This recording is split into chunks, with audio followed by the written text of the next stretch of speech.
On February 1st, 2013, 21-year-old Canadian college student Elisa Lam vanishes while staying at the Cecil Hotel in downtown Los Angeles, California. In an attempt to locate her, the LAPD releases the last known footage of Elisa, security camera footage taken from the hotel's elevator. Elisa's behavior in this footage is strange to say the least. And because of how strange it is, the clip makes its way online, goes viral, and has been viewed almost 20 times as of today. I've watched it numerous times myself the last couple of days, and Elisa's behavior, in light of what happened to her within hours of the footage, is a little chilling. 2 weeks after her disappearance, Elisa still hasn't been found, and now Hotel Cecil guests are complaining about low water pressure and brown water seeping out of their taps. And then, on the morning of February 19th, 2.5 weeks after disappearing, Elisa's body is discovered by Cecil Hotel employee Santiago Lopez when he decides to check the hotel's water tanks to solve the recent water-related problems. And he does solve the problem. He finds out what's plugging the pipes and tainting the water supply, Elisa's nude, decomposing body floating in a rooftop water tank. Several months later, the coroner rules the cause of death as accidental drowning. But was it an accident? How did she get on the roof in the first place? It wasn't easy. Why would she climb into an enclosed rooftop water tank? Why was she naked? Why is she the subject of today's episode at all? The internet offers a lot of theories about her death, and all of them are explored on a real-life murder mystery today on Timesuck. You're listening to Timesuck.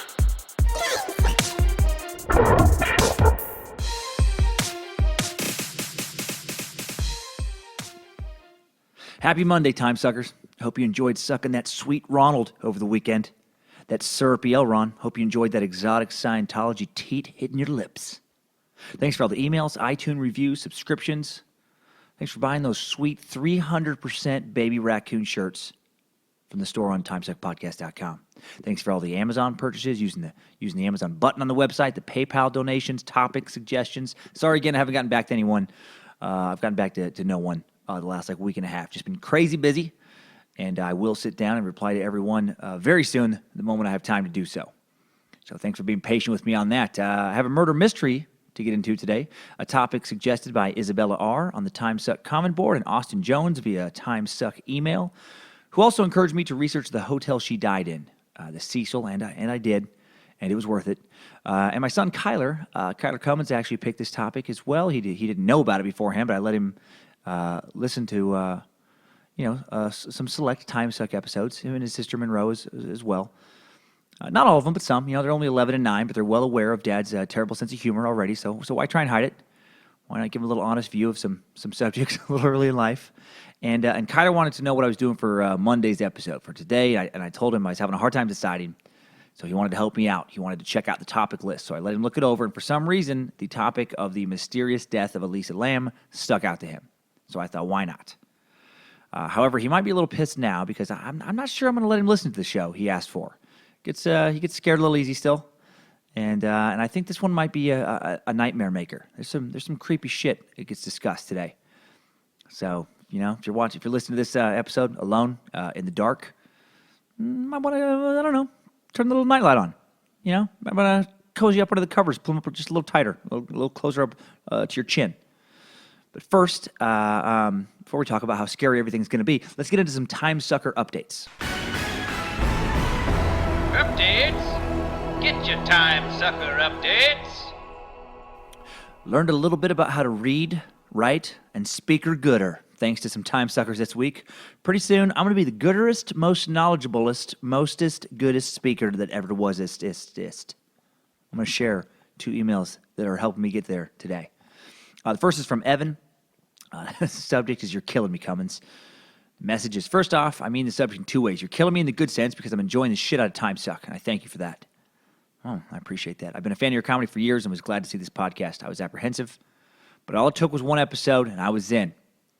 Now to get to the bad sense in which you're killing me, Cummins. You seem to enjoy dropping the et ceteras. However, you, like way too many goddamn people in this world, pronounce it etc., like E-C-K, etc., and it's fucking killing me. Anyway, keep up the good work. I love listening to Timesuck while I work my autopilot, no brain required goddamn job. Thanks. I love the way that these emails are written, man. The best fucking fans. Yeah, you know what? I definitely get a little sloppy with my pronunciation, for sure, on a lot of stuff. On a lot of stuff. I have to focus so hard. It's something in my head about, like, not wanting to sound pretentious, I think, is a lot of it.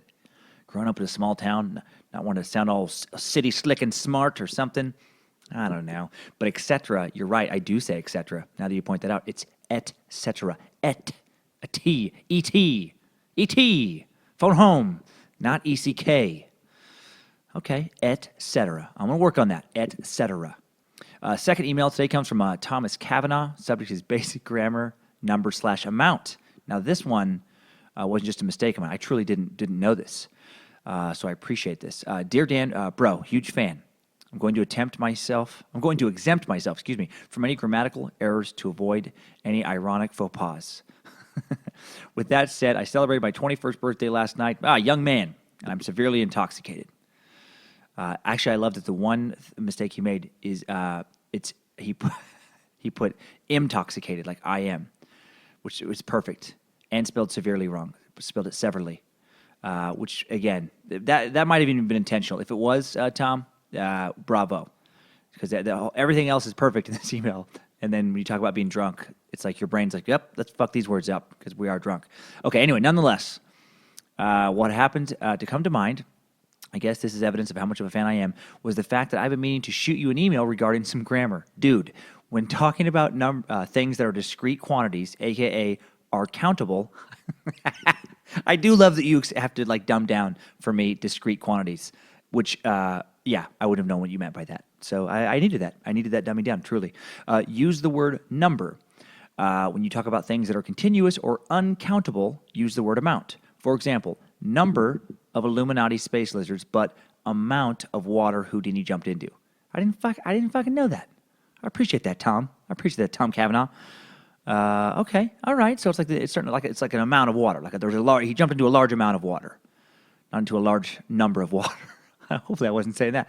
But I bet I do make that mistake because I didn't know that was even a mistake to be made. And then Tom finishes, I know I suck, but in a good way, Tom. But I'm pretty sure that would help you moving forward. Dude, keep sucking, shithead.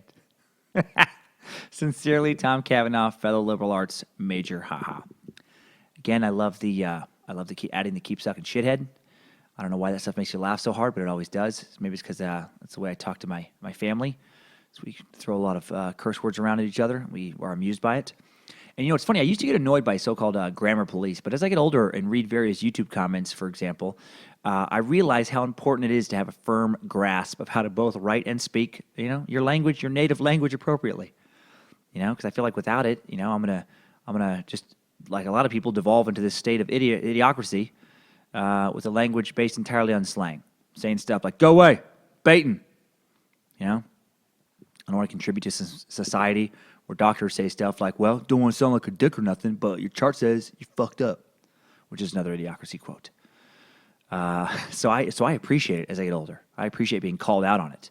Because when no one gets called out, then we all end up just getting fucking dumberer and dumbererist and dumbererist. No, but we already have YouTube comments like, did he died? Did he died? I was on some website for dumb YouTube comments. Did he died already? And the best one I came across, some guy expressing his admiration for gold. Quote, hi there. In my opinion, not my, gold is supposedly, not supposedly, in historically, the letter N instead of the word and, not even an ampersand, just N, the shiniest metal ever, either in terms of what it's worth, no apostrophe, even though in this case it's being used as the contracted form of it is, or its historical presence as the shiniest during, not during, all eras. Eras being capitalized for some reason. Maybe eras actually is capitalized. But with all respect, it's, no apostrophe again, again with the humble opinion. With no one ever, oh my God, humble opinion. With no one ever correcting me, I could easily be that guy in a few years. Maybe not quite that bad, but close. I do love that he's really into how shiny gold is.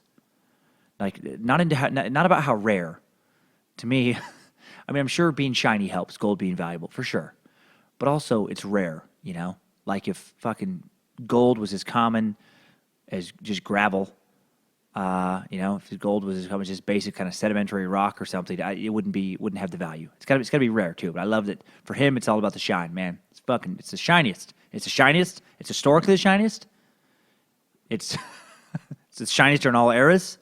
You know what I mean? It's like super shiny, and supposedly and historically shiniest. Well, thanks for educating me as I educate myself and you all with what I find. I love the team effort. Love all the learning we're having fun with. Making knowledge funnest again. Thanks, time suckers. I needed that. We all did. Okay, so Elisa Lamb. Who was she? Who was this person we're talking about today? In January of 2013, Elisa Lamb, a 21-year-old Canadian student at the University of British Columbia in Vancouver, the daughter of immigrants from Hong Kong who ran a restaurant in Vancouver, a beautiful, picturesque metropolis surrounded by scenic pine forest mountains, planted on the Pacific, probably the most gorgeous city I've been in North America, like truly. She embarked on a solo trip around the west coast of the United States. Her intention was to visit San Diego, then work her way up through Los Angeles, Santa Cruz, and finally San Francisco. She traveled alone, using trains and buses to creep from one destination to the next. And all in all, it seemed like a rather exciting adventure. During the first leg of what she called her West Coast tour, Lamb regularly contacted friends and family. She checked in with her parents daily. She posted photos online of herself in various locations, such as at the San Diego Zoo. And then she finally arrived in Los Angeles on January 26 and checked in to the Cecil Hotel downtown. Now, there's not a lot of information online about who Elisa was. Like, I couldn't even find, like, what did she study in college. Guessing her family isn't interested in letting millions of people online who are obsessed with her death know any more about her. And why should they? I don't blame them. I mean, she wasn't like a celebrity or a known person at all. The only thing that became sadly known about her was her death and disappearance. And so there's not a lot of info available. Her Facebook account appears to have been deactivated. But you can still access her blog, which is Esther Fields, like ETHER, or Ether Fields. I thought it was Esther for a second. etherfields.blogspot.com, her Tumblr. Oh my gosh, Nouveau, Tumblr.com. If you just Google, I'll put these links on the website at timesuckpodcast.com. But if you just Google Elisa Lamb Tumblr or Elisa Lamb blog, and it's LAM, Elisa Lamb Twitter, it's at LAMBETES. That stuff's still up there. And on Twitter, you can tell she's funny. She's smart. She has tweets like on January 10th, 2013, she tweets, anyone who doesn't work in something history-related, a.k.a. museum, and uses the word curate to describe their work is delusional. #bloggers. That's funny, man. She's smart and funny. January 14th, 2013, as I get older, parentheses, and have more disposable income, I dress more like a little English schoolboy. December 24th, 2012. Sometimes I forget that people are stupid, and then someone opens their mouth. All right, I relate to that one. A lot of stupid shit comes out of my mouth. I'm finding out on this podcast. But I also relate to that I'm annoyed by other people. So she seems, I don't know, she just seems cool. She retweets info about Jack White, Nietzsche, new films, fashion design. She follows the Twitter accounts of companies like Out of Print Tees, a literary apparel company that donates a book for every product sold to a community in need. She follows Lost in E Minor, an online publication of inspiring art, photography, music, and more. She follows Sadie Magazine, an alternative independent magazine for young women. She follows The Onion, Craig Ferguson Show. She's a film buff, following the Criterion Collection, a company dedicated to publishing the world's greatest films. Gathering and publishing, excuse me. She follows Bryan Cranston, Rashida Jones, tons of other actors and actresses. Reading her Twitter, she seems to me, for lack of a better word, to be fucking cool. The kind of girl I would have been very drawn to myself, honestly, at 21. She's adventurous, she's intelligent, artistic, sarcastic, funny, she's beautiful. She's not the person that's supposed to end up naked and dead in a downtown hotel rooftop water tank. Now, you read her blog and Tumblr, and you like her more, at least I do. She uses a quote from Chuck Palahniuk, one of my favorite authors, as a header on each. The quote is, "You're always haunted by the idea you're wasting your life." You're always haunted by the idea you're wasting your life. Man, Chuck, She's clearly introspective. She doesn't just live on the surface. Chuck, if you don't know, by the way, is the darkly comedic author of Fight Club, Choke, Invisible Monsters, amongst many other cool books. Another dark, brooding creature of the Pacific Northwest is Chuck, based in Oregon. Her Tumblr blog contains tons of pictures of high fashion, quotes from authors like Virginia Woolf, such as, quote, "Why," she reflected, "should there be this perpetual disparity between thought and action, between the life of solitude and the life of society, this astonishing precipice, on one side of which the soul was active and in broad daylight, on the other side of which it was contemplative and dark as night." All right, man. She seems old for her years, She seems dark and contemplative, sometimes. There's pictures that suggest a romantic soul, one with the quote, "He could not have known then that one day 7 months later he would meet for the first time the woman asleep behind the window below which he passed, and that she would change his life." Another quote is, "I would kiss you in the middle of a lightning storm. I would kiss you knowing it would kill me because I'd rather be left for dead than left to wonder what thunder sounds like." All right. There's some fire. There's some fire in Elisa, There's art. There's quotes from The Princess Bride, one of my favorite movies. "My name is Amigo Montoya. You killed my father. Prepare to die." A movie I now know is directed by Rob Reiner, thanks to you Timesuckers, and another update a while back. There's also quotes that suggest someone prone to dark thoughts, someone prone to depression. One being, quote, "I don't think people love me. They love versions of me I have spun for them, the easy parts of me to love. Who's going to love the girl that can't stop crying? The girl that hurts herself? The girl that is losing control? The girl that is so sad she can't get out of bed? The girl that keeps pushing everyone away? Who's going to love the monster in me? Who's going to love me now?" And then for further emphasis, she highlights, "They love versions of me." Clearly, that little refrain resonates with Elisa. And then her last blog post, before she moved over to Tumblr on April 22, 2012, is titled "Worries of a 20-something," and it just simply states, "I spent about 2 days in bed hating myself." That's pretty intense. I was a moody young person. I'm just a moody, a little bit older person now, but I never spent a couple days in bed hating myself. Okay, so why is she traveling alone? That's while I couldn't find out what this artistic soul was studying in college, but I did find out she'd recently either dropped out or at least taken a leave of absence. She wasn't signed up for future classes. Why would she do that? Yeah, and then why would she head out just alone? Did she recently go through a tough breakup? Did she want to do a little soul searching? Was she unhappy and in need of a big change? And why the emphasis on versions of me? Was she leading some sort of secret life her friends and family were unaware of? Or did she at least think they didn't get who she really was, which I guess is a common, problem just human beings in general face, but it seems a little more important to her than most. And thinking about her kind of trip reminds me of a trip I took at her age, my junior year of college. I had tons of friends, good friends at Gonzaga. Gonzaga, by the way, good luck in tonight's NCAA men's basketball March Madness championship game against UNC. Go Zags, man. First time in the Final Four, first time in the championship. But anyway, it would have been easy to enjoy my junior year at school, just go back to, my kind of comfort zone, the comfort zone I've just recently established, go back to the same parties, have a blast. But I just felt like another change would do me good. And I signed up for a semester abroad in London. It wasn't a popular study abroad program. Only one other kid from Gonzaga even went, and it was a kid I didn't even know at the time. I'd be staying with a host family, not in some dorm or apartment with a bunch of other people my age to at least commiserate with. I'd be thousands of miles away from any family. But I wanted to do it because it felt like a good place to really kind of reflect about what I wanted in life. At that age, you're trying to figure out what am I going to do with the rest of my life, and it felt like a good place to kind of try and figure that out. And then when I was there, we had a 10-day break in the middle of the semester, and most of my classmates went off in some group. Most, with some couple of kids from the program and traveled somewhere. Actually, all my other classmates did that, but I decided to trek out totally alone. Just me and a hiking backpack, bouncing through France and Italy and Switzerland on a train pass. Half the time, I wasn't around a single other person who spoke English. It was interesting feeling to be around so many other human beings, but to be so alone. I was almost stranded once in Rome with just a couple $100 to my name. It was both terrifying and exhilarating, very exciting. And I'm so glad I did it. I learned a lot about myself. I learned, I could get by on my own if I had to. But I did that as a 6'1" dude, a dude with a goatee and a shaved head at the time. I wasn't that afraid of bad guys because I looked like a bad guy. I looked a little dark and sinister.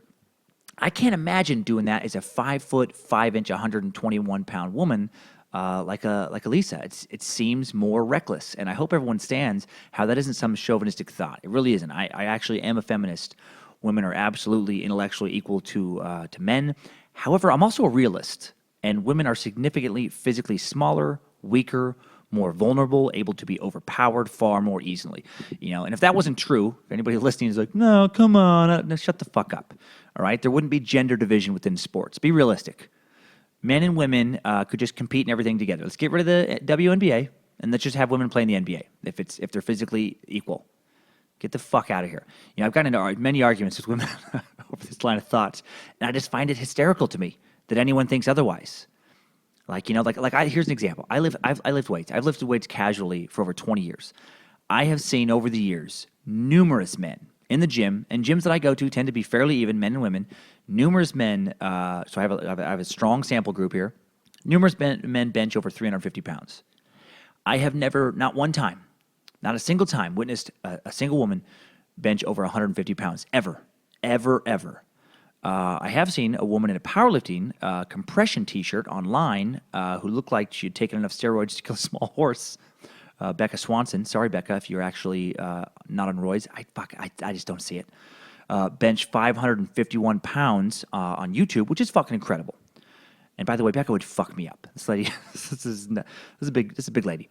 Incredible. However, as incredible as that is, the men's bench press record, 1,102 pounds by a human orangutan hybrid who goes by the name of Tiny Meeker. And the only tiny part of him, I'm guessing, is his balls, shriveled by years of continuous steroid cycling.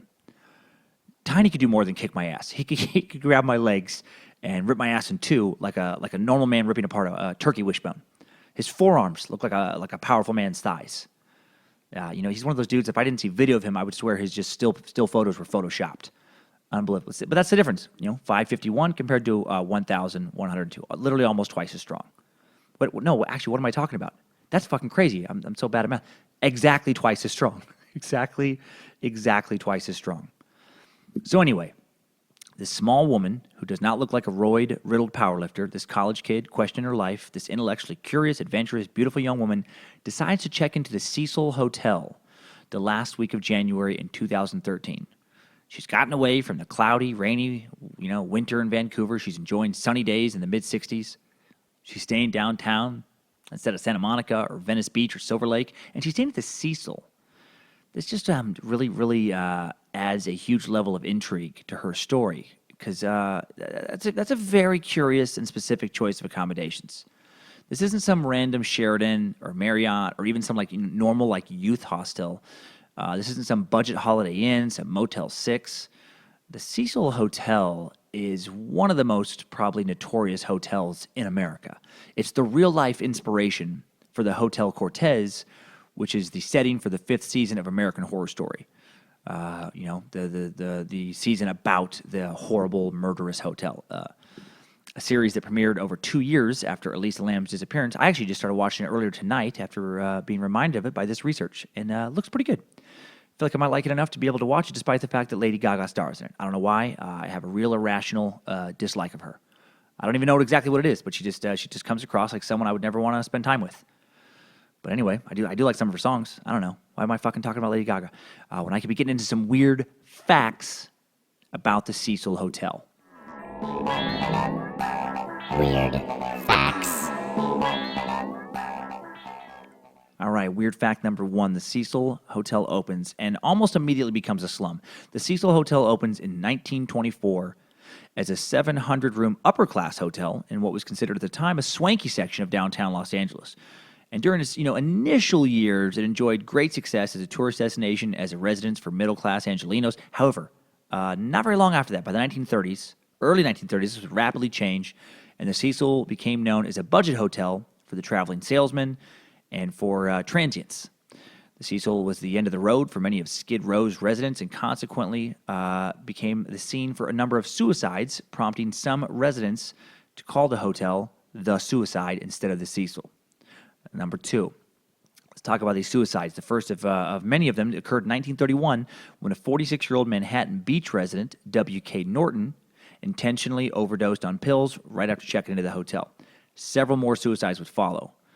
And then later, after numerous suicides, in 1962, an especially notable suicide happened. After arguing with her estranged husband, 27-year-old Pauline Otten jumped from her 9th floor window. Before hitting the ground, she managed to land on 65-year-old George Gianni, who just happened to be walking by at the time. Both were killed instantly. Fuck. Man, that's what a bummer for that dude. What a bummer. To be, I mean, you don't want to die. I guess there's a variety of ways you don't want to die. But to die, fucking some idiot above just fucking kills themselves, and then their suicide kills you.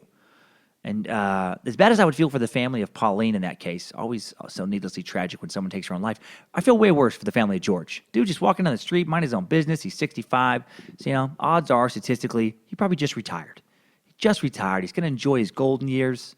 Let's pretend he has a decent pension, even, he's gonna maybe he's just fucking bought a boat. He's gonna do some shit with his boat. He's thinking about his boat, and then this random lady fucking falls at him, just kills him. Or what if he was out walking because he had just had an argument with his own wife, and he did she's been telling him for years, that he shouldn't just fly off the handle when they get in a little argument, that he should just take a walk around the block, cool off, and come back and talk about it. And now he does it. And he goes to walk around the block, and he's trying to cool off, and then he's killed by the side effect of an argument from another couple. Fucking the irony, man. And for years, his family has to have the weirdest conversation every time someone asks how he died. Wait. Now so your dad killed himself? No. Pauline killed herself and killed my dad. Wait a minute. So some lady, she killed your dad and then she killed herself. No. She killed herself and then she killed my dad. She killed my dad by killing herself. What? No, she threw herself out of a building and onto my dad. What did your dad do to her? No, nothing. My dad was trying to get away from my mom, and Pauline was trying to get away from her husband, and then they both got away from everyone forever. Murders, number 3 on the weird fact. There have been murders as well, such as the still unsolved murder of Goldie Osgood, known as the Pigeon Woman. Goldie was found in her room with a Cecil, robbed, raped, and strangled and stabbed. That's a lot of fucking R words and S words. She was robbed and raped, strangled and stabbed.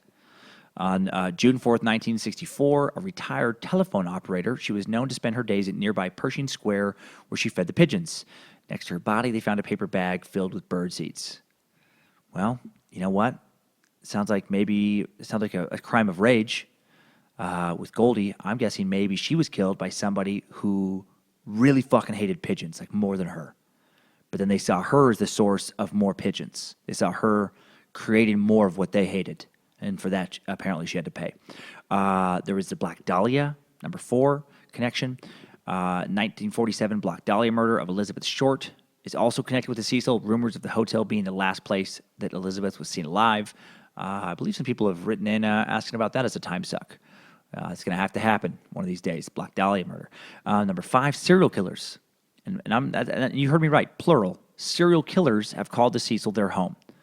The most notorious is the Night Stalker. And I can't remember if anyone's written in about him or not. I think so, though. Richard Ramirez, man. Holy shit, I've heard of the Night Stalker, but this guy, I thought reading about Bundy was bad, but I read a little bit about this son of a bitch. He's the devil himself.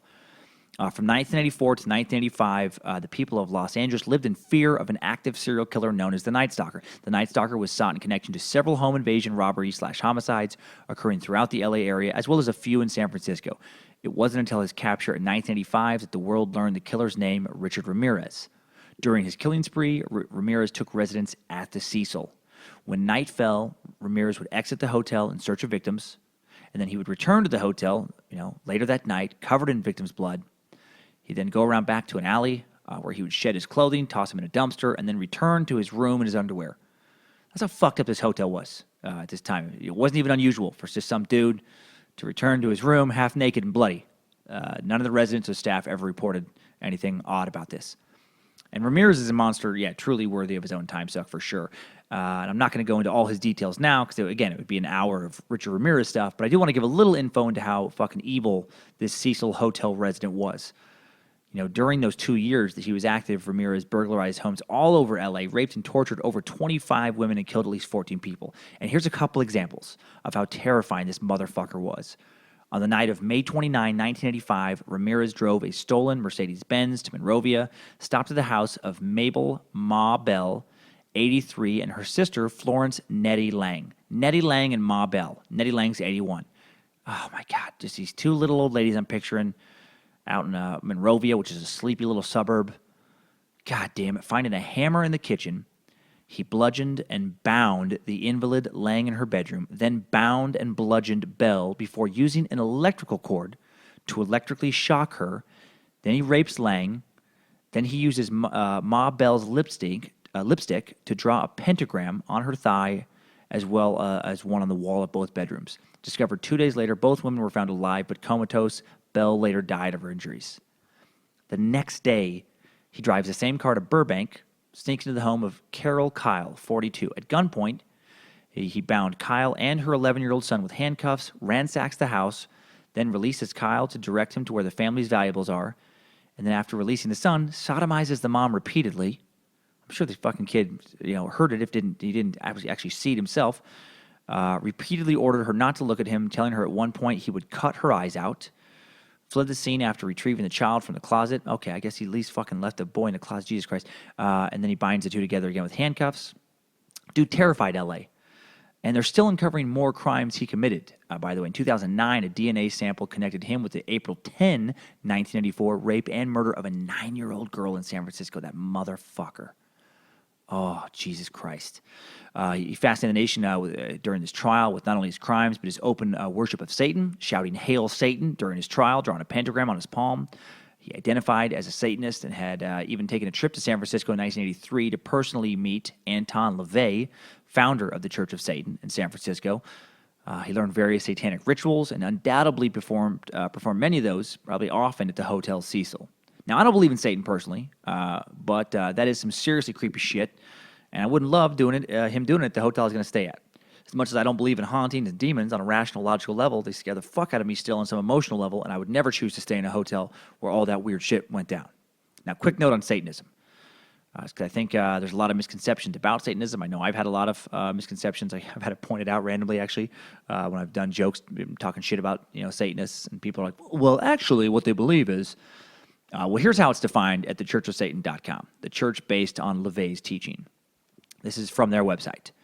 Founded on April 30, 1966 by Anton LaVey, we are the first above-ground organization in history openly dedicated to the acceptance of man's true nature, that of a carnal beast, living in a cosmos that is indifferent to our existence.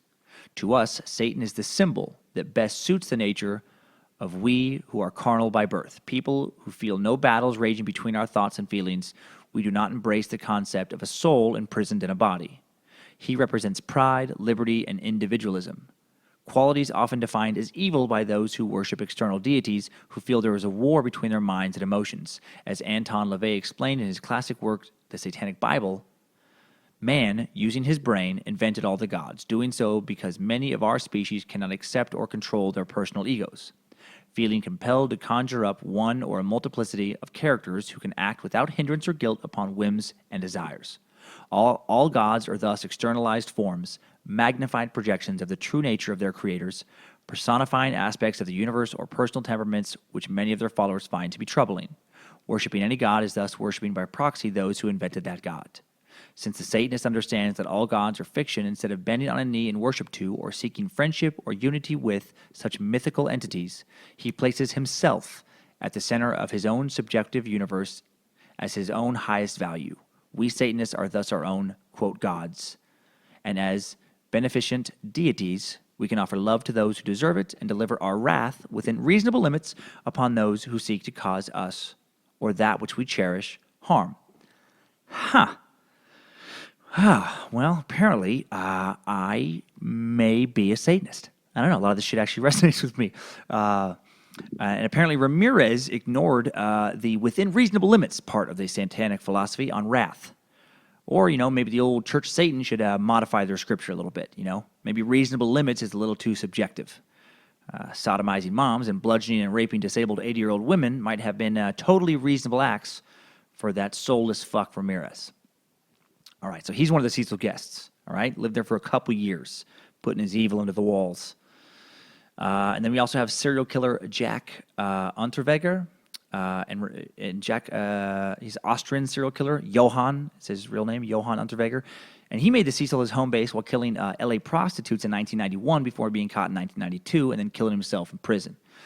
During Unterweger's time in Los Angeles, 3 prostitutes, Shannon Exley, Irene Rodriguez, and Sherry Ann Long, were beaten, sexually assaulted with tree branches, Jesus, and strangled with their own bras.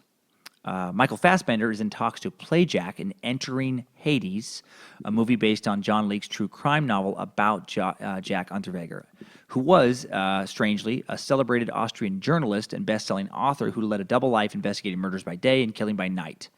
Killed 11 people across multiple continents. Yeah, there's a whole Timesuck about that as well. Because actually how he became a journalist, just getting sucked into him for a little bit, he killed somebody who was like 18, a prostitute, strangled her with a bra, then was sentenced to life in prison, and then while he was in there, became like a playwright and kind of artist of some note over in Austria. Got a bunch of the artistic community on his side. That he was rehabilitated. He was a model prisoner. Why should his life be wasted? He made one bad mistake. Blah blah blah. And they end up, after his minimum 15 years of his life sentence, letting him out. And then he becomes kind of, like this journalist, about, criminals and about, how this kind of model of how people can be rehabilitated, and then starts investigating crime himself while also almost immediately going back to killing prostitutes. That's why I think, like, man, when you do certain crimes, you're fucking done. You strangle some prostitute with the bra, you don't get rehabilitated. You do get rehabilitated. You get you have a bullet rehabilitate your frontal cortex. That's what I think. Okay, so number 6, we're still in the weird facts. The Cecil in 2013. While the Cecil has since changed its name to Stay on Main and closed for renovations after being sold to New York real estate developer Richard Bourne for $30 million. Who has designs on making the 600-room Cecil a more upscale joint catering to young professionals, the 2013 Cecil, Elisa Lamb stayed at, was still scary as fuck. A 2013 Curbed LA article said the longtime residents still called the Cecil home for about $470 a month, which is like beyond cheap in LA. Like if you're reading that in, Peoria or some suburb outside of Jacksonville, Florida, where you're like 4 suburbs deep. You might be like, well, whatever, $470 a month for 1 bedroom, that's reasonable, that's normal. Not for LA. Not for LA in 2013. A steal of a deal for like a 2-bedroom, 2-bath in 2013 LA would be like, $1,000 or $1,200. $470 a month is like for the people who are just like, this is the last step before homelessness. I'm not even fucking kidding. Tourists who liken the place to like kind of European hostels, they were paying $40 or $50 a night for a room that may have not even had its own bathroom. They may have to share it with other residents. The LA Times billed it as a place where, quote, the hip and the nearly homeless meet. And it's located just a few blocks from the infamous downtrodden Skid Row area of Los Angeles, which is, I hadn't seen Skid Row the first couple years I lived in LA. And I finally went and checked it out, and it blew my fucking mind. It's a third world within a first world. It is a third world, like, tent city of junkies, untreated, blatant mental illness, open, drug use, hard drug use out on this fucking street, violent offenders, It's a really good place to meet some really bad people struggling with extreme poverty and a lot of other issues. And the Cecil was the kind of place a level 3 sex offender would live, a sex offender like Alvin Taylor. The Cecil resident CNN interviewed about water problems occurring at the Cecil following the discovery of Elisa's body in the water tank. The kind of guy who might, sexually offend again. Maybe hide her fucking body in the water tank. Weird facts. All right, so that was the Cecil. That's where Elisa went. And did someone murder her there? I think it's certainly a possibility. But I don't think it's likely. The cause of death was listed as accidental drowning, and there were no signs of sexual assault, despite Alvin and a bunch of other creepy piles of shit living at that fucking rat den. What I wonder is why would Elisa stay at the Cecil in the first place, though? Like I said earlier, like to me it feels very intentional. I'll get into exactly why I think that in a bit. But for now, let me just say that she must have known something about the hotel's dark past. She was active on social media. I'm guessing she was good with Google. And these stories come in fast when you type in the name. Like if you're looking to stay at the Cecil, when you type in the Cecil, maybe one website regarding room rates comes up, and then there's for every 9 articles about just fucking horror that has happened there over the years.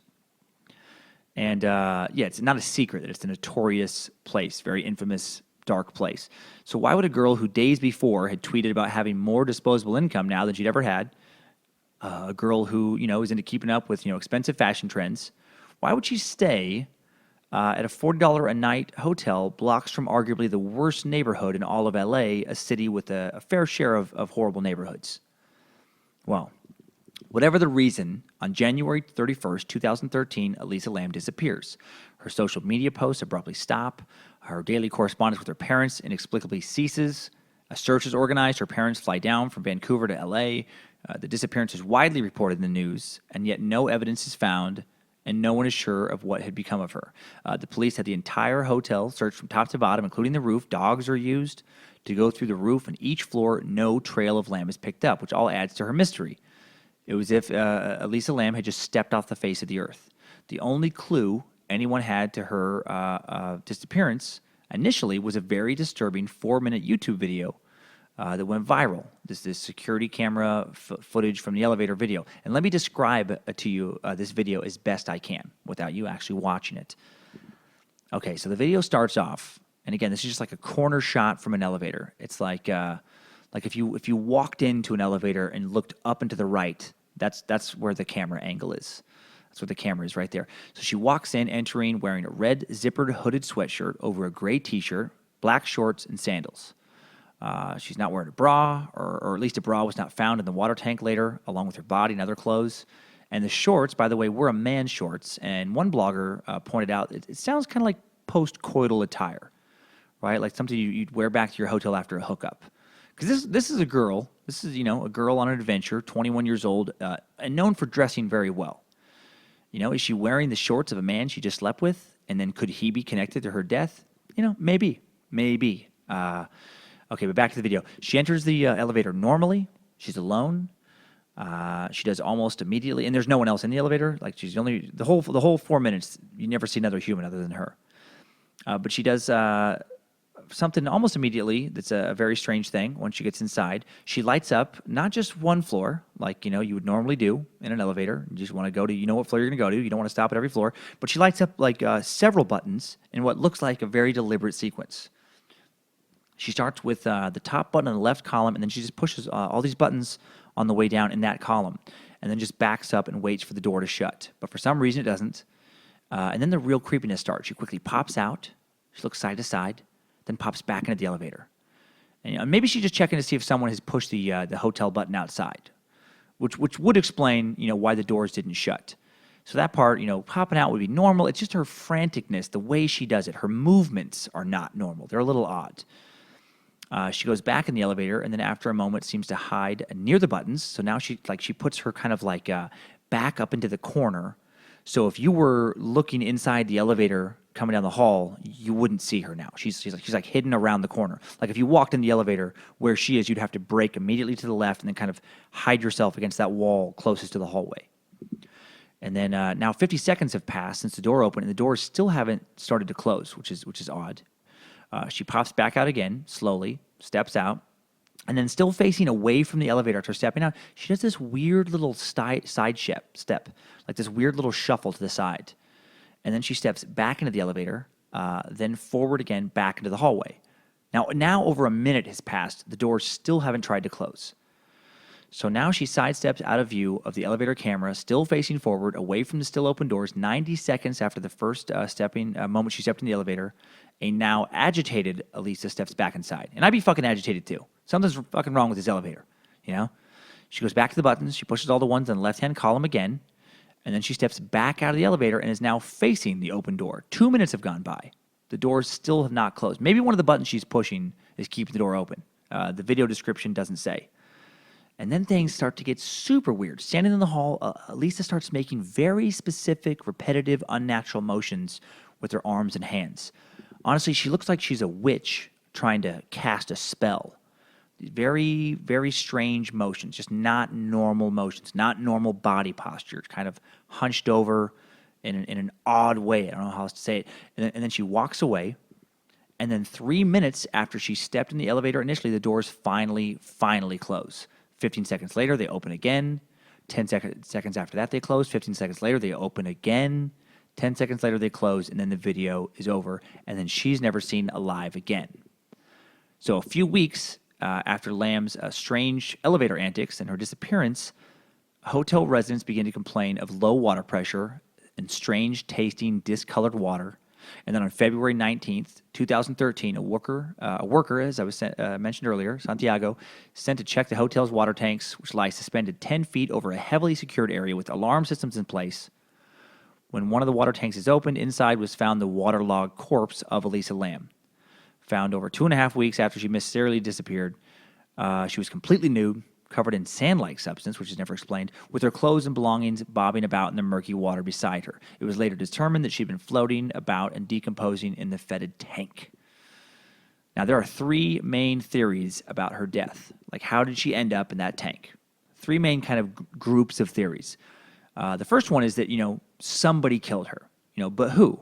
Who killed her? Some on the web speculate a hotel employee, because they also speculate like the tape was edited. A lot of people think this tape looks like there's some weird cuts. I don't notice it. Maybe I'm just not looking hard enough. I did watch it several times, but there's speculation that the tape was edited to make it look like she was alone, but maybe there was somebody else there with her, and also maybe that somebody worked at the hotel, and that explains how she got up on the roof, because there's 4 ways to access that roof. One of the ways is you can just go through a door. There's a door, but the door sets off an alarm unless you have, worked at the hotel and can deactivate the alarm. And the alarm never went off. And then the 3 other ways are these fire escape stairways that lead to a climbing, this little metal ladder that you have to climb to get up there. Now, she could have climbed one of these fire escape stairways alone, but even if she did, the tank was in a difficult spot to reach, and there was no ladder at the scene, meaning that this little 5 foot 5 inch woman, 120 pounds, would have had to kind of do a gruelingly hauled herself up to the tank, then undress, lift up a heavy latch, and then plunge herself in along with her stuff. Like, it wouldn't be easy, but it could be done, but it wouldn't be easy. And again, there seems to be this time jump in the video that a lot of people talk to about this. And if the video was altered, who altered it? Why did they do it? I don't think it was. And if it was, I think it was a harmless editing, because I think the LAPD, if it was edited in some nefarious way, obviously they would have realized that. And I think the investigation quickly would have turned from a missing persons investigation into a murder investigation. All right, so if it wasn't like a hotel employee, was she killed by some man or maybe men that she had just met in LA, possibly romantically? Supposedly, there's another piece of hotel video surveillance footage from the lobby that was not released to the public earlier that day that shows Lamb entering the building with 2 men under what the web describes as mysterious circumstances. One police detective on the case described the footage thus, quote, "We did see her come in with 2 gentlemen. They had a box, gave it to her. She went up to the elevator. We never saw them again on video." All right, well, why wasn't that video released? I guess to protect the identity of people who never ended up being suspects, maybe? What was in the box? What were they giving her? Why are 2 men giving her a box in a hotel lobby? So now this led to the idea that perhaps these men had something to do with, Lamb's demise. But again, there's no hard evidence to that effect, and the footage remains merely kind of just an odd curiosity. And if it really was that suspicious, why weren't they charged? Why wasn't her death ruled a homicide? Now, another group of people that some people on the web think may have killed Elisa Lamb is the Illuminati. Of course, they're blamed. But most of these rumors about the Illuminati point to some tweet of hers about an invisibility cloak being developed by Canada, as reported by the Canadian edition of the Huffington Post, their business edition. And I read the article. I followed her tweet. The article states that the United States military is reportedly backing a Canadian company's development of a material that can render soldiers invisible. Maple Ridge, British Columbia-based Hyper Stealth Biotechnology, it's a fucking cool-sounding company, has developed, quote, quantum stealth, a type of camouflage that bends light around the wearer or an object to create the illusion of invisibility. And some conspiracy theorists think she knew something about this cloak and then the Illuminati had her killed. That is the dumbest shit ever. All right, she didn't fucking know anything other than what I just read. She tweeted a link to an article that was not a secret. It was an article written in a widely distributed, publicized magazine that everyone has access to. That's not fucking knowing too much. That's knowing just enough. That's knowing what someone has chosen to let you know in the public domain. You know, maybe she just thought, I don't know, that an invisibility cloak is super fucking cool, like any other rational person would think. I wonder if they made that actually. That was a couple years ago. I wonder if there's fucking invisibility. Illuminati. Now the Illuminati got their invisibility cloaks. You know, that's what's happened now. Now the fucking lizards don't have to shape. They don't have to shapeshift anymore. They can just put on their Canadian cloaks. Okay. Continuing with the murders, there's also speculation that a serial killer got her because a year after Elisa disappeared in February 2014, an aspiring young Mexican actress, psychology graduate Carmen Yaira Noriega Esparza, 27, disappears in Mexico City. A year later, her badly decomposed remains are discovered in a rooftop water tank in the neighborhood she lived in after residents complained of bad-tasting water. All right, same kind of shit as with Elisa. No one has been arrested in connection with her death, but the preliminary cause of death is that she was choked. So, you know, did whoever choked Carmen and put her in a water tank also kill Elisa? You know, are there other bodies floating out there in water tanks right now waiting to be discovered? Because, you know, and also, even though Elisa's death was ruled an accidental drowning, at least one coroner disagrees, or at least he leaves the door open to murder. Dr. John Hisserat, a former deputy coroner in Pittsburgh who has conducted thousands of autopsies, reviewed Lamb's autopsy and said this case was unusual. Based on the autopsy report alone, Hisserat said it was possible Lamb could have been suffocated by someone who then threw her body into the tank. That's why I say the better manner of death in this case is undetermined, is a quote from him. So, you know, it could be, you know, suffocation, very close to strangulation, both in water tanks, about a year apart. You know, Mexico City, not really all that far from L.A. I don't know. So maybe serial killer. Supernatural forces is another possibility discussed at length, especially on the web. Again, of course it's discussed at length on the web. The web fucking loves, as I'm finding out with this podcast, conspiracy theories and paranormal activity. Fucking loves it. And a lot of people think Elisa was either possessed by some evil supernatural force living in the hotel or trying to escape. I'm sure American Horror Story, that show getting going, didn't help this line of thought. Now, and you know, and there is that. There's the Cecil Hotel has that dark, ominous history. You know, with so much death and pain. You know, and that happened. All that happened in one, you know, building. Is there something in the building itself now that is causing all of this? I guess that chicken and the egg thing. Did a lot of bad shit just happen in the? I guess it's not the chicken and the egg. Never mind. Is it just? I guess is it just a coincidence that a lot of bad shit happened in the Cecil, or is the Cecil somehow causing this bad shit to happen? You know, and people kind of who go along with this line of thought, a lot of them claim to see a mysterious gray, shadowy presence in the elevator with Elisa. I don't see it. I watched it several times. I don't see anything. Maybe my eyes are going. Maybe I'm a member of the Illuminati and just don't even fucking know it, and I just automatically, you know, try to squash the truth. Maybe I'm not seeing it, you know, because I don't want to. I just maybe I don't believe enough. I don't know. I always used to hear the argument about ghosts. Well, you know, only people who believe in them can see them. Well, then that's not fucking true. That's nonsense. Why would they be that fragile? All right. Another theory. Here's the other big. So there's the murders I've discussed. There's the supernatural forces possibility, and then the third major kind of area of, I would say, people who assumptions about why she died or whatever. The third most common cause of death attributed to her death is mental illness. Actually, and I think it's a more plausible theory that she had some kind of psychotic break and put herself in that water tank. You know, it would be difficult, certainly unusual, but far from impossible for her to get in that tank alone. And what I haven't mentioned yet is that Elisa did suffer from mental illness. She was bipolar. She had a long history of suffering from the bipolar disorder. Suffered psychotic breaks in the past. And remember, this is a girl posting about not being able to get out of bed for 2 days because she hated herself so much. Maybe adventurous was the wrong word to describe why she removed herself from college, decided to travel alone, and stay at those seedy hotels. Maybe she did it because she was mentally ill. You know, and again, the history of bipolar disorder is mentioned with her. It's mentioned in the autopsy report. The opinion of the report reads as follows, quote, the decedent, which is a fancy autopsy word I just learned, used to refer to a person who had just died, I don't know why I say just. It could have been died a long time ago.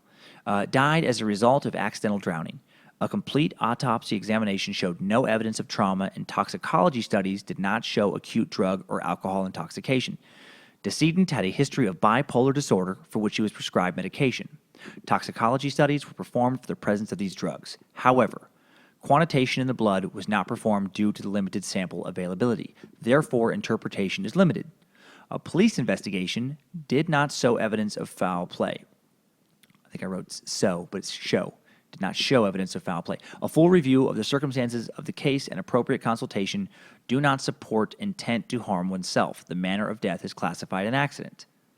All right, so did you catch that part of not being able to tell if her prescription drugs were in her system?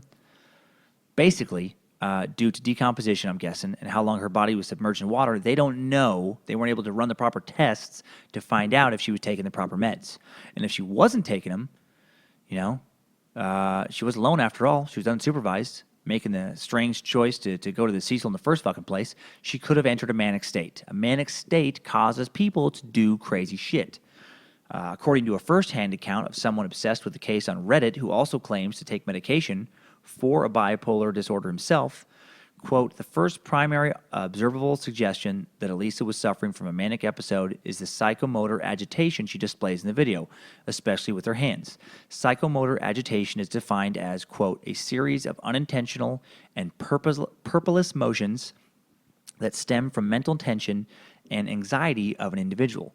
This includes pacing around a room, wringing one hand, uncontrolled tongue movement, and other similar actions. Psychomotor agitation is a symptom of a manic state. Now, I've seen a lot of people making similar moves to what Elisa made in that elevator when I lived in LA. Saw a lot of manic episodes. There was a Starbucks near my apartment the last couple of years I lived there that it felt like it was built on some kind of fucking crazy magnet.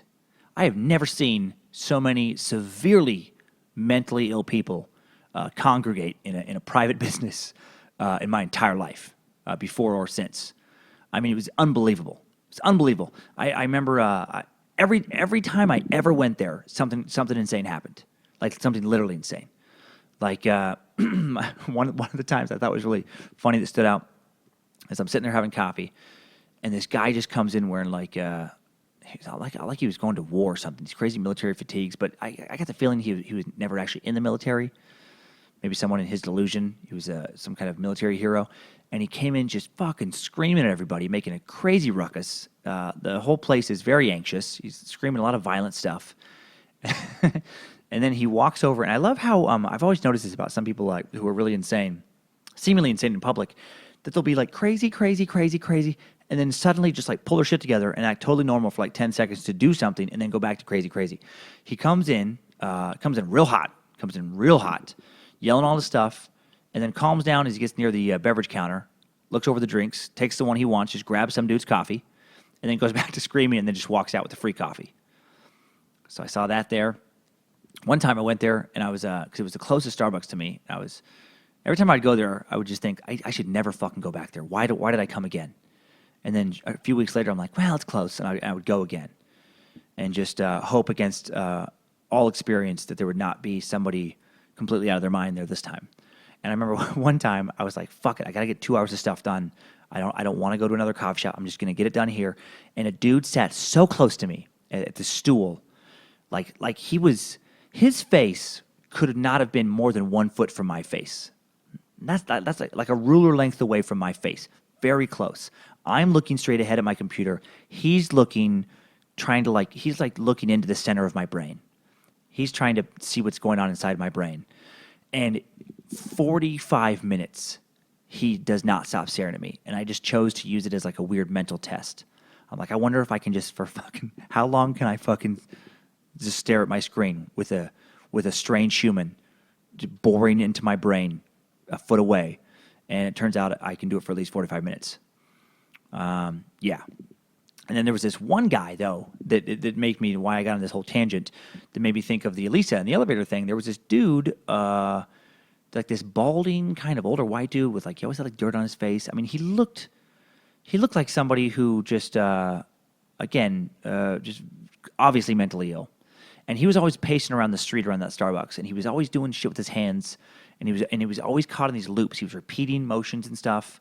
and he was very fucking manic. He was really going. He had a lot of shit to do. He looked at he had a lot of appointments to get to, a lot of business to take care of, and he was doing all that. And I think I bring this whole thing up because with Elisa, I think if Elisa would have looked like that dude, if everything with her disappearance remains the same except for who the victim is, just by appearance, by physical appearance, if the person was like wearing raggedy clothes and normally wore raggedy clothes and had dirt on their face and just looked mentally ill, no one would ever suspect murder or supernatural forces because there is no evidence of that. The police found no evidence. There's no circumstantial evidence of any kind of murder. I think people suspect those things with Elisa Lam because she didn't look like that dude. She was pretty. She was well dressed. She was witty. She looked like she had her shit together. Except on a chemical level, she had a very similar brain to that guy. One capable of turning her into a version of that guy if she stopped taking her meds. And this mental illness angle led me to my opinion of what I think happened. So here's what I think happened to Elisa Lam. According to WebMD, the symptoms of a manic episode can include, among other things, grandiose beliefs and poor judgment. I think those two symptoms combined to contribute strongly to her death. I think they both relate to two movies I strongly suspect she was very familiar with. The first film is a 2002 horror movie called Dark Water. Now, this is it's a Japanese horror movie. The main character, Yoshimi, is living in a horrible rundown apartment, and there's something wrong with the water in her building. There's this leak in the ceiling. It's getting worse by day. There's this apparition of a young girl that keeps showing up, a ghost that likes to play this kind of hide-and-seek game, kind of like how Lisa played it in the elevator, popping out from around corners, popping back in, weird motions. The spirit of this young girl eventually leads Yoshimi to the building's roof.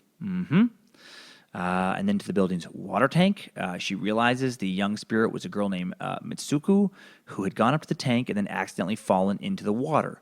And she's been haunting the building ever since. And then this spirit tries to kill Yoshimi. And why, other than the tank and the seedy accommodation, do I think that A, Elisa saw this movie, and B, it had something to do with her death? Well, it's because of the sequence of buttons she pushes in the elevator. She lights up all the buttons to the left in a very kind of specific way. Well, there are numerous scenes in 2002's Dark Water involving Yoshimi having problems with an elevator, and in one of these scenes, she lights up multiple lights all on the left. It's a very similar button configuration in the Dark Water elevator than into the Cecil's elevator. But that's not the only coincidence. There's a second movie, and the second movie is the 2005 Dark Water remake.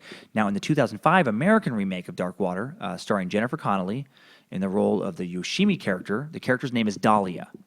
How many women are named Dahlia? How many grown women in 2005? According to BabyCenter.com, about 10 per million. And even that sounds fucking high to me. I've met a lot of people touring around doing stand-up for years. I have yet to meet a single Dahlia. Dahlia, to me, is clearly a reference to Black Dahlia. And I say that because Dahlia's daughter, Jennifer Connelly's daughter in the movie, is named Cece. Cece is in Cecil, right? The Cecil Hotel, rumored to be the last place the Black Dahlia unsolved murder victim was last seen alive. Now, I'm not the first person or 100th person to make this connection between Dark Water and the death of Elisa Lam. This is out there already. This is a fairly common conspiracy. I found this connection online in multiple blogs and videos, or I say, conspiracy, coincidence.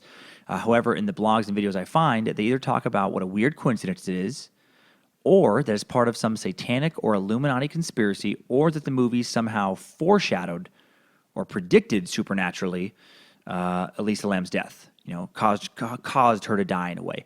I don't think that's it. I think we have a young woman on some sort of spiritual quest, a young woman prone to depression, a person really into film and TV, as most youth are. I would bet my life that she has seen both of those Dark Water movies. She stopped taking her medication. I'm guessing. I have no, total proof of that. But I'm thinking she stopped taking her medication. She's entered into a manic state. Outside the hotel, Katie Orphan, manager of a nearby bookstore, was the only person who recalled seeing Lam earlier that day, the day that she disappeared, and said, quote, she was outgoing, very lively, very friendly. She went and bought some gifts to take home to her family, Orphan told CNN. Very lively and very friendly. She's fucking manic. And she's staying in a hotel she sought out specifically because of those movies. And then she starts feeling haunted by the hotel, just like the movie. She's working herself up, right? She is acting weird before the elevator. Originally, she was staying in a hostel type room with a few other guests, but then she was moved by the hotel to her own room when her roommates complained of certain odd behavior. How odd did this girl have to misbehave for roommates to complain about her behavior at a fucking dive as dumpy as the Cecil? I don't know. I'm thinking maybe she thought she was seeing things. Maybe she thought she was seeing the ghost of a little girl trapped in a hotel water tower, just like the two fucking movies. The two fucking movies she saw and then came to the Cecil because of. I'm very convinced of that in my mind. Maybe her mental illness is manifesting delusions of grandeur in the form of uncovering some paranormal entity, or maybe she just really feels like she's trapped in a horror movie. Her mind almost forgets that it was just a movie, because she is mentally ill. She was on an adventure. What's more adventurous than finding a ghost? And if she's truly having some type of psychotic break, how real would this ghost have been to her, Real enough to climb inside the water tank to look for it? Real enough to keep treading water until it appeared? I don't think she tried to kill herself. Nothing I can find about her reads of a potential suicide. If she wanted to kill herself, there would have been a lot easier ways to do it. The Cecil has a history of suicide. If she came to the Cecil because of its history of suicide, it was called suicide, it wouldn't involve a complicated drowning. It would involve throwing yourself out of a fucking window and hoping to hit a pedestrian below. Now, the elevator ritual, combined with ending up in the water tower, combined with dark waters, clear allusions to the Cecil Hotel, I think Elisa knew what she was doing. You know what I mean? As far as knew what she was doing, as far as following this kind of movie patterns. I don't think she totally knew what she was doing, because I think she was literally out of her fucking mind at the time of this death. Now, but why did she strip down once she got inside the water tank? That I don't fucking know. That has nothing to do with the movie. Would have been great if in 2005 Jennifer Connelly got naked for Dark Water. I was like Jennifer Connelly's physical prime, and I think she's one of the most attractive actresses of all time. But I think it was pure mental illness that had Elisa make the nudity decision. I don't know. So personally, here's what I think about all of this. I think losing your mind to a degree, you think you're seeing ghosts, is scarier than actually seeing ghosts. If that's what actually happened, I would be terrified to see a ghost. And I've always thought this since I was a little kid. Not because I would think the ghosts were real. I still wouldn't think they're real. Even if I saw one clear as day, I wouldn't think it was real. Unless I saw it with somebody else. That would be scary. But I'm talking about by yourself. I wouldn't want to see a ghost by myself because I would be convinced that I just gone fucking insane. And I no longer had control of my reality anymore. I'd be scared that, other horrible visions are going to follow me for the rest of my life. Like, how scary is that to not be able to trust your own thoughts? That's terrifying to me. Like, I am much more scared of my mind deteriorating than I am of a paranormal entity. You can move away from a haunting. You can exorcise a demon or a spirit. But sometimes when a mind slips, it never stops slipping. So maybe the real Elisa, not the version of herself that people love, that she referenced on her blog, that she made a point to highlight, maybe the real Elisa was struggling with some serious dark thoughts, struggling with some thoughts she didn't understand, struggling with maintaining a grip on actual reality that no one around her realized. Maybe her death is an example of how severe mental illness can strike anyone. It's not just for some middle-aged dude zipping up and down the fucking sidewalk on Santa Monica Boulevard, looking like he's going to the craziest meeting of all time, face covered in dirt, looking like an extra in The Hills Have Eyes, cartoonishly insane. It can be the cute little Asian girl, the little college student with the perfect fashion and the clever posts. And we should take it seriously when we see signs of mental illness in anyone, because it can truly strike anyone. This episode was kind of a reminder of that for me. Or maybe I'm reading all the shit into this situation, and some dude she met on Tinder had a late night booty call, / fucking water tower skinny dip session with her. She accidentally drowns. He freaks out and he takes the fuck off. Maybe fucking in a water tower was on her bucket list. I don't know. I don't know her. None of us do. Maybe that's the real version of herself. She was hiding all those years. I wasn't there, but that's my take on it. You've heard it. I've added now to the Elisa Lam murder mystery, and now these are my top 5 takeaways. Timesuck Top 5 Takeaways. Number 1, if you're a small woman and want to travel around the country or world alone, stay in nice fucking hotels with security guards instead of live-in sex offenders, or stay home. Creeps don't care about your pro-feminist independent views. Creeps just want to be creeps. So be smart. Number 2, I don't think Richard Ramirez, a.k.a. the Night Stalker, understood modern Satanism. I think he just wanted to impress the Christian devil, impress his version of Satan, and if hell is somehow real, I have no doubt he's complaining about the heat to his old buddy Lucifer right now. Number 3, I still don't believe in ghosts, but when the Cecil reopens as Stay on Main, I'm going to stay the fuck out, right? Because that place puts the creep in creepy. Number 4, as it turns out, mental illness can strike anyone, not just unattractive people who naturally look a little crazy anyway, which makes life feel a little more fair, actually. You know, it just wouldn't be right to only have ugly people also be mentally unstable. They already have it hard enough. Studies prove people are kinder to someone with a pretty face. Number 5, if you're going to throw yourself out of a window, at least have the decency to look below and make sure you're not going to fucking land on anyone and curse their family with a legacy of awkward conversations. How did your dad die again? He was murdered by a suicide. He killed himself? No, someone killed herself that killed him. What? Never mind. Timesuck Top 5 Takeaways. Well, there it is. There it is, the Elisa Lamb murder mystery in the books. Still not sure I'm going to let Kyler listen to it, but I feel like my son picked a good time suck. Now I guess I'll have to see what my daughter chooses. I'm sure it'll be interesting. I'm sure Momo will pick something interesting. The topics you guys send in are so good, anything she picks will be great. Next week's topic is already picked out, but I'm not going to tell you what it is. Now, what I am going to tell you is there's going to be a special episode. I'm not going to have guests on my podcast very often. I prefer to fly solo for this podcast, but going to make an exception. Next Monday, the hosts of a podcast I like called Crime and Sports are going to be along for the Timesuck journey, and I picked a topic I know they're going to enjoy, that they're going to just fucking kill. I also am going to be doing some stand-up shows in Tempe at the Improv this Thursday and Friday with those co-hosts of Crime and Sports, Jimmy Wisman and James Pietrogallo.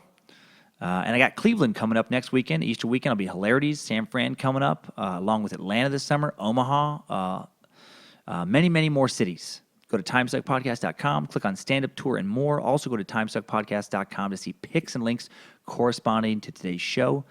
If you heard me hesitate earlier, it's because I was just debating whether or not to sing Omaha, somewhere in middle America, getting right to the heart of matters. It's the heart that matters more. Counting Crows, guys. A lot of people don't like them, but you know what? Fucking, I do like them. I like Counting Crows. At the risk of losing half my podcast audience, I like John Mayer sometimes. I do. I like his guitar licks, and I think he has a soothing voice. All right? I said it. I lost your respect, but it's the truth. And anyway, go to timesuckpodcast.com for everything I just said. And while you're there, donate to the show if you feel so inclined. You can click on that little Amazon button if you want to help the show while you shop. And you can click the shop button to get that first edition Timesuck t-shirt made out of 400% wild possum scrotum. Have a great week. Keep on sucking.